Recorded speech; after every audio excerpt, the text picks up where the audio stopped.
The Cipher Brief, because national security is everyone's business.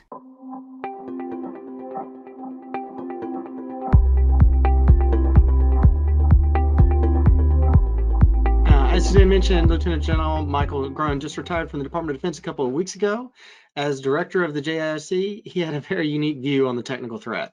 I'm looking forward to digging deeper on the roadmap that we need in order to retain this competitive edge, particularly when it comes to U.S. national security.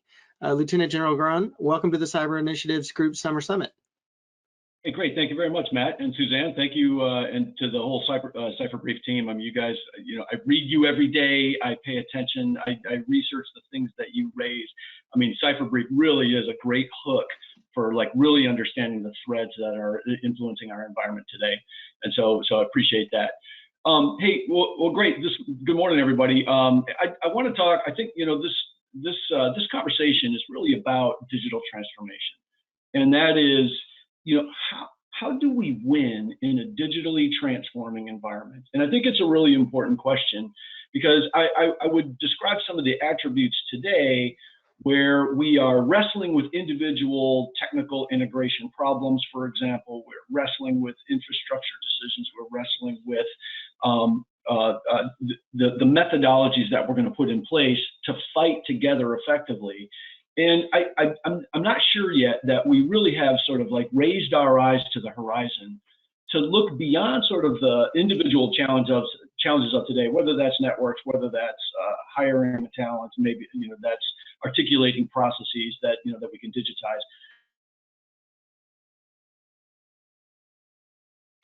But to take a comprehensive look at that, and I think that is such a critical thing that we need to think about today. So we are plenty familiar with the artifacts of the digital transformation. What we really need is a purposeful walk toward an integrated strategy for digital transformation. And at the end of the day, a strategy for how we are going to compete, a purposeful strategy that integrates the efforts of all the elements of the Department of Defense, certainly the services, OSD, the departmental agencies, but also the partners that we interact with, whether those are international partners or agency partners, IC partners, you name it. And so like at its core, I think like to really get our hands around like what is different about a digitally transformed environment, and how does the force look differently through that lens. And I'll just ask the question, the easiest way to compare how we're doing is against an adversary. And so one of the questions that I'm sure you're used to getting is, how are we standing up against the big boys in the world and then comparatively to China?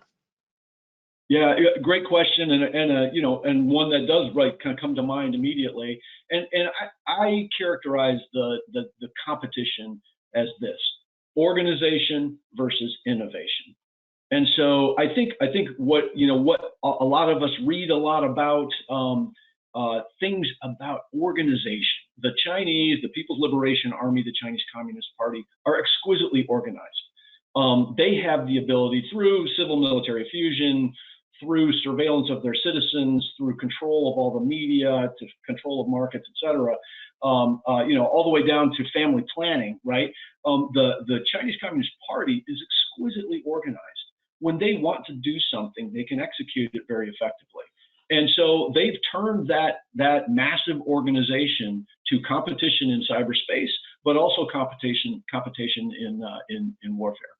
And so, like when we think about that, that kind of gives you a pause, right? Because when you look at the experience they've gained, for example, in surveilling their citizens, and probably everybody on this call, has seen the video where a man walks across the street and he's identified with 6 different vectors or 6 different artifacts of his health record, his criminal record, where he lives, what party does he belong to, or what neighborhood group. It's like all of these digital manifestations of an individual. Now, at the scale of the Chinese population, social credit score, health credit score, loyalty credit score, like all of these things, it takes a massive organization, and that organization extends now to the People's Liberation Army. One of the things that civil military fusion does for the Chinese is it allows the People's Liberation Army to immediately benefit from all of the outputs of an enormously entrepreneurial society in China. But all of those technologies, all those advances immediately are just hoovered up and implemented, in the PLA, as the Chinese Communist Party sees fit. Organization, incredible organization. Now let's talk about innovation. So clearly here in the West and in the United States in particular, exquisite universities. And we have the best universities in the world in this topic. It's stunning, like how talented our major universities are in this topic, and that knowledge and that breadth is growing every day. Competitive companies, small companies, scrappy, just looking for a little venture capital, great ideas. I mean, every time I walk outside my house, I see and talk to people about they're enormously innovative, small, young companies that are just eager to make a difference. So the real question is, like, can we take this massively innovative environment that deals with competition every day in the market and trying to get into the defense market, for example, enormously intense competition? Can we actually organize enough so that we can beat a highly organized opponent? And some of the factors that would influence that, things like, today we have each service, and in many cases within service, each community has their own AI efforts, their own platform environments, their own data environments that's generally not shared, even though there's a policy that talks about sharing, but it's generally not, right? I mean, you have to make a physical activity to actually share data and get it in places that you can manage it, curate it, et cetera. So, like, can we start to get past sort of the stovepipes that are inherent in our systems so that we can compete effectively against a highly organized opponent? And that's kind of really the core of what we need to talk about today. All right, and are you seeing some of that organization? Like you talked about a larger strategy that's needed, but part of the challenge of the federal government is we don't do big things all at once. We do it in segments. Are you seeing some of those segments, those first steps? Yes, of course. And so, so I think there's a lot of smart people, a lot of smart professionals inside the Pentagon, inside the services, et cetera. So like, we are not without talent and not without good, really good professionals. But here's what I think we lack, and that is imagination, right? Like, although we are tinkering with the artifacts of a digital transformation, we need to, like, comprehensively think about, okay, no kidding, how do we want to transform? What path are we going to take to competition writ large? And then we can start putting all of these great initiatives that are going on. Again, there's 1,000 wildflowers blooming inside the department, but how do we actually turn those wildflowers into a curated garden, if you will? Or how do we actually turn that into integrated capabilities? And so, like, the core of that is like imagination. Like, imagine, like, how that will work.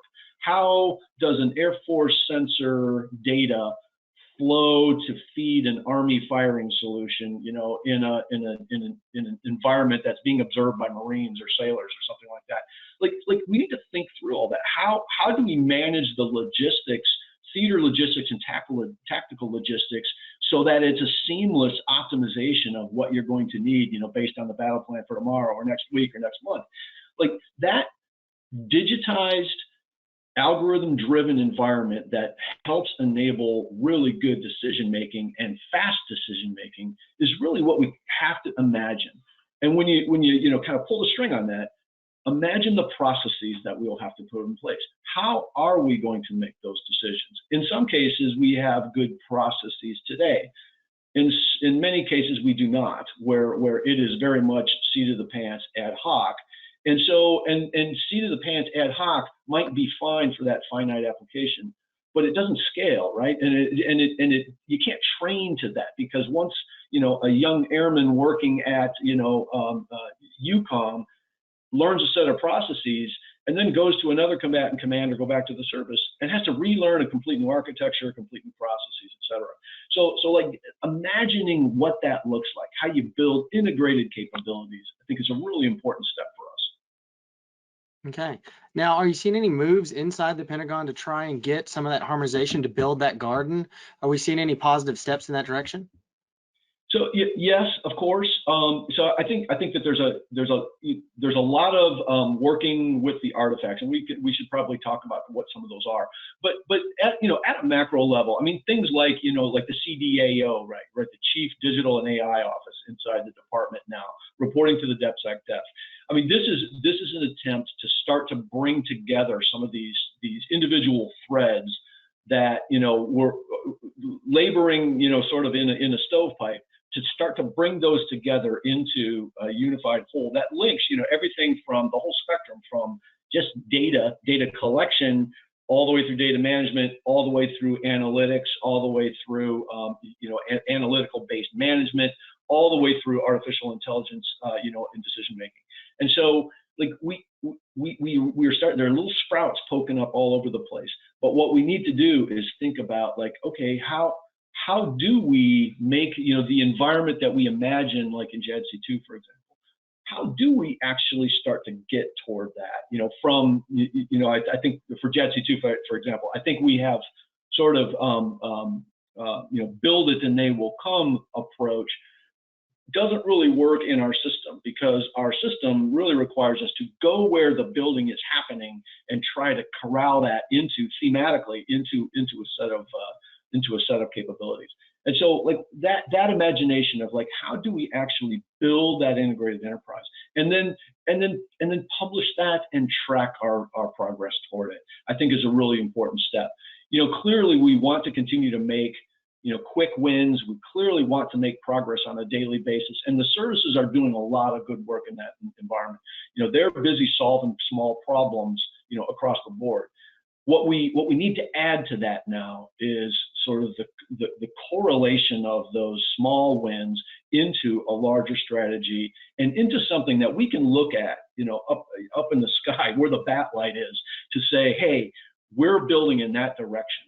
And that doesn't just mean a technical strategy. It means a people strategy. It means an organizational strategy.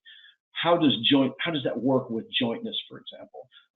So like all of those aspects are, kind of lead you to think about, if you step back from the minutia of the artifacts and you think about, okay, do we have a plan to compete effectively, other than just run as fast as we can and build stuff? Do we have a plan, an integrated plan that has us thinking about how we virtualize, how we digitize, how we integrate capabilities across the force? All right, and so now let's get into those artifacts. What is the minutia that's actually going to drive us in that direction?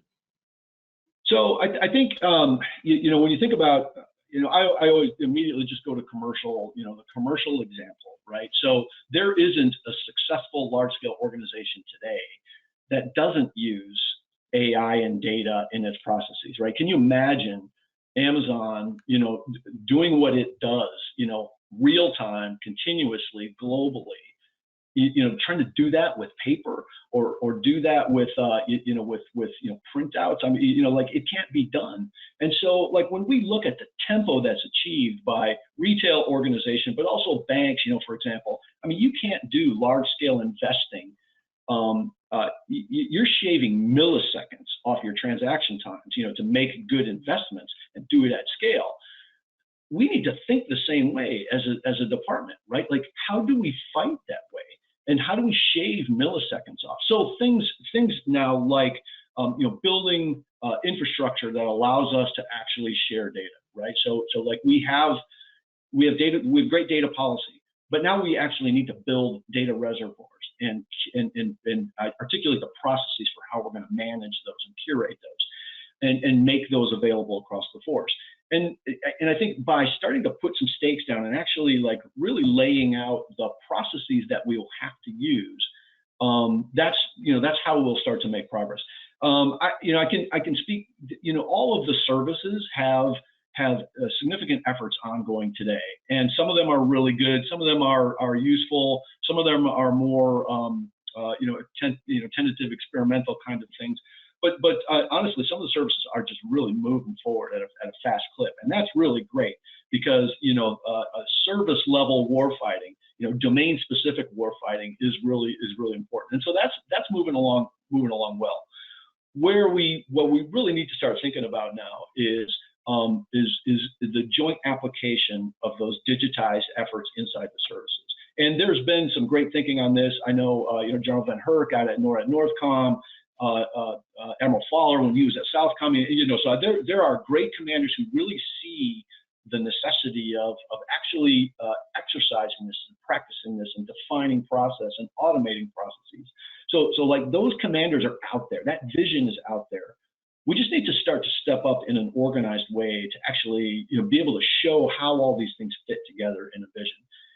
Because once you start to digitize, it automatically kind of starts to bring you to a set of standards or processes. And if you do logistics differently in every combatant command, and I think we probably do, then you're never going to achieve the synergy and scale and organization that we will need to compete effectively. So we need to think about that. What processes do you put in place, and then how do you stitch those things together and make them universal so that the warfighting machine of the United States is planned, it's predictable, it's reliable, and it's something that we can actually wield effectively on a modern digitized battlefield. So you mentioned the processes that an Amazon may use. Do we have private sector leaders and innovators at the table helping DoD at this process? Like, do we have the voices of our true innovators in the U.S. weighing in to help here? Yeah, that's a great question, and I think there are a vast number of American patriots who are eager supporters of what we are trying to accomplish, and they can influence to a degree, from outside. And I'm thinking of things like the National Security Commission on Artificial Intelligence, for example. So I'm just a star-studded group of individuals, really savvy on the technology and savvy on the department, trying to help articulate like what is it that prevents us from like getting over the bar here, right? It's almost like we're at top dead center. We can't quite get the engine running. We have a lot of great capabilities. So those organizations that now start to bring these things together, the CDAO I mentioned as kind of one of the primary ones. For example, the new CDAO actual, the director is Craig Martell, who just came from Lift ML, for example. So here you have like real tech leadership, literally at the head of the CDAO effort. But one of the things that I think is really critical, and we get enamored with technology, and it's a technical revolution. So clearly, technology has a key component. But you don't need to turn every sailor into a data scientist, right? I mean, the idea of how the real magic, and this is magic. How do you align functional expertise with technical expertise? It's not just importing a bunch of tech geeks, right? Because if you're going to automate a fires process, you need fires experts. If you're going to automate aviation and unmanned teaming, you need aviators.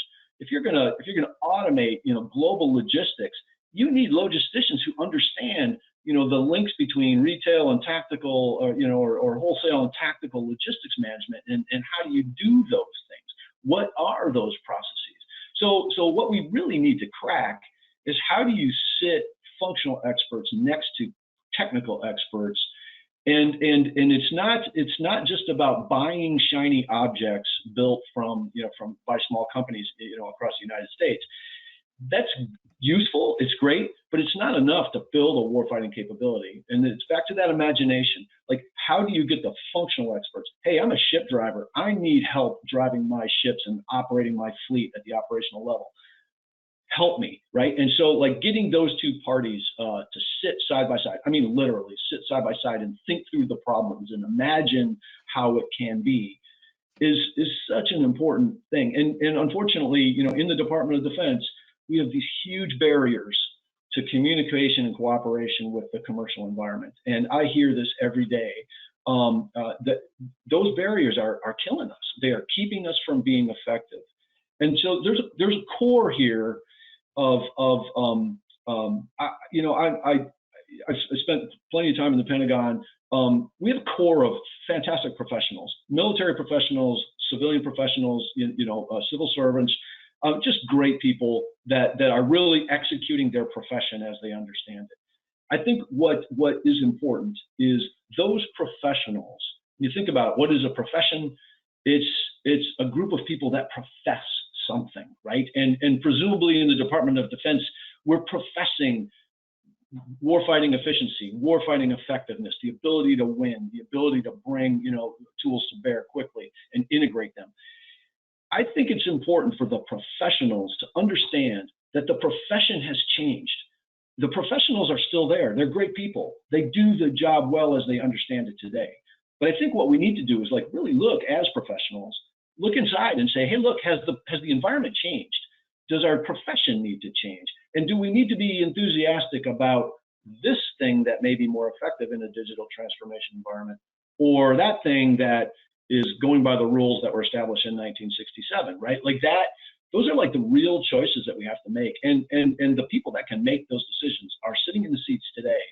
And it's evidenced by, there are like some really bright shining lights where people are very successful in this environment. So the question is well, why isn't everybody, since we all work through the same rules, why isn't everybody as successful? And if your team is not producing the outputs, then you kind of have to ask yourself, okay, what is my professional obligation here? My professional obligation is to figure out how I can be successful in the same environment. And we've got some questions coming in, and this one ties directly with what you're talking about. So Farhan Malik asks, how important is a shift in culture when realizing a new forward-looking vision? So kind of tying on to you, is it a culture issue or is it a training issue? Where do you see some of this necessary bending of the stick to get us where we need to go? Yeah, I agree. 85% culture, 15% technical. 85% culture, 15% technical, meaning we need really good help with that 15% technical solutions. But honestly, the answer lies within, right? We need to think about our profession and our professional ethic inside the Department of Defense. What is it that we need to do? And it's always easy to point fingers outside the building or up a floor or down a floor. But no kidding, wherever you are working, what do you need to do to start moving in the direction of digital transformation? Because it will absolutely change the way we fight, and it will make us faster, and it will make us more lethal and more precise in all of the other artifacts that we will need to be competitive. And so it really takes real professionals inside the Pentagon, outside the Pentagon, in uniform and outside the uniform, to really think through the cultural artifacts. And those cultural artifacts are many. How do you hire? How do you acquire? How do you interact with other parties inside the Pentagon?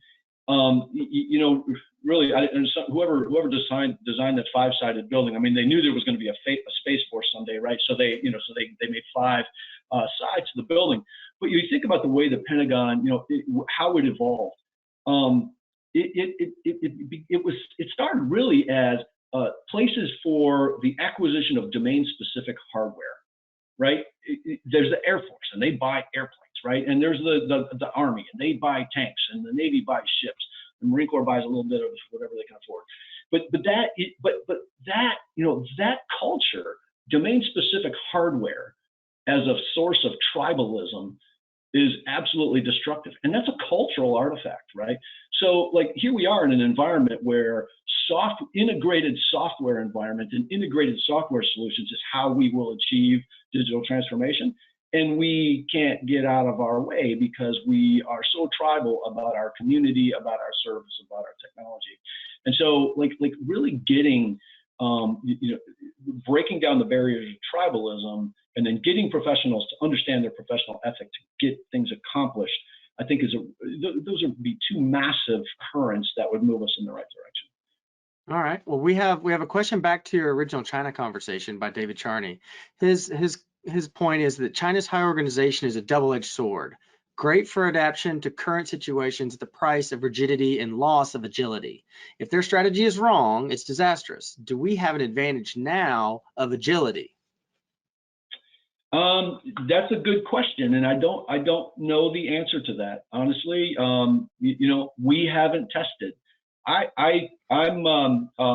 understand, kind of the critiques of the Chinese system, and I agree. The People's Liberation Army is not a fast-thinking, dynamic organization yet. But one of the when you think about the organization versus innovation challenge, you can buy innovation, right? Like if you're not innovative yourself, you can buy it. And so you see the Chinese, the Chinese market and the Chinese Communist Party and the People's Liberation Army, like hoovering up technology like globally, and so like they're accelerating in their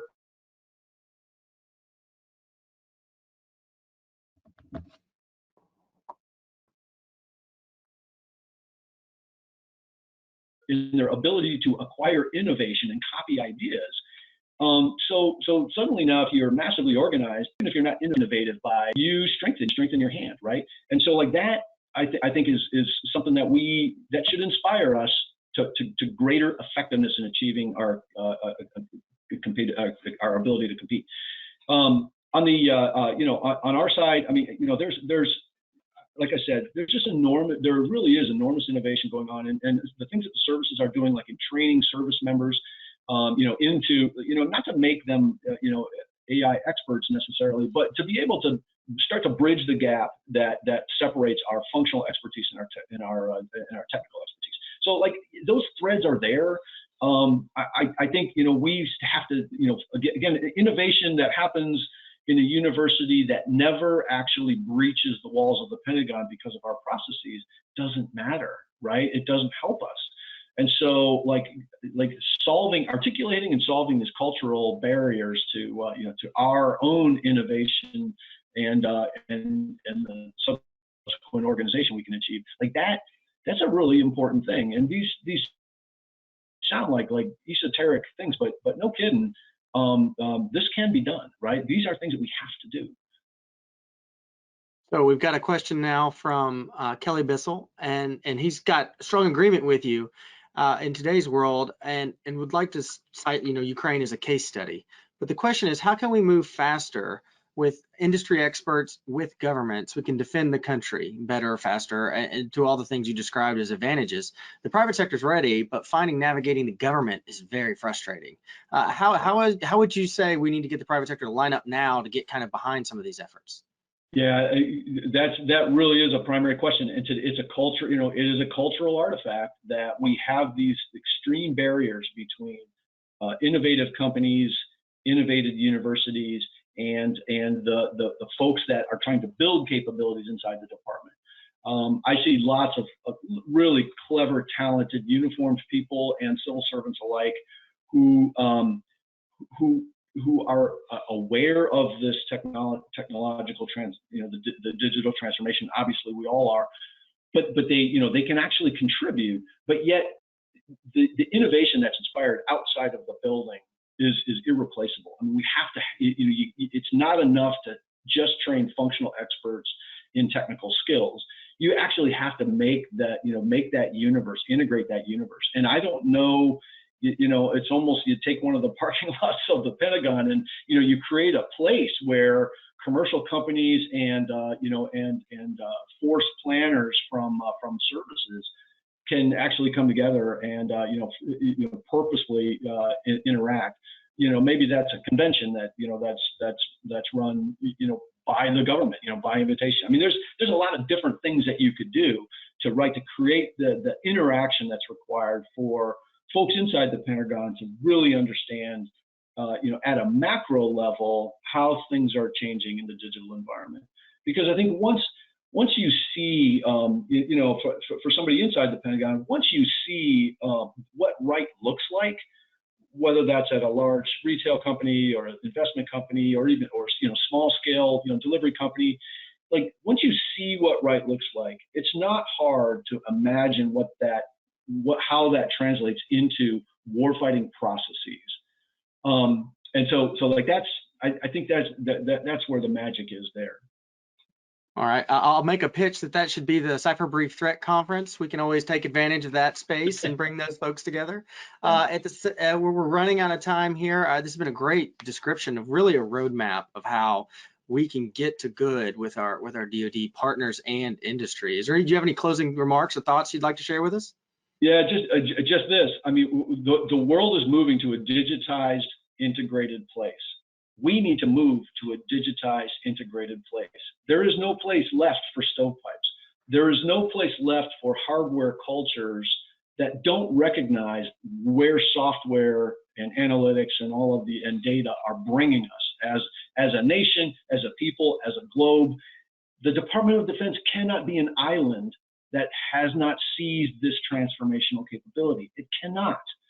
So this is too important, and you know, there's great folks in uniform, great folks in the Pentagon, great folks in industry, you know, that are cheering for us. Like, how do we do this? We need to do it. We need to imagine what it looks like, and then start going after it. And that's you know, that's a tall order. It's not easy, but we don't have any choice. If we don't do this, we will lose. Well, thank you very much for your insight today, sir. Great, thank you very much. And thanks to Cipher Brief. I really appreciate the opportunity. Great to have you.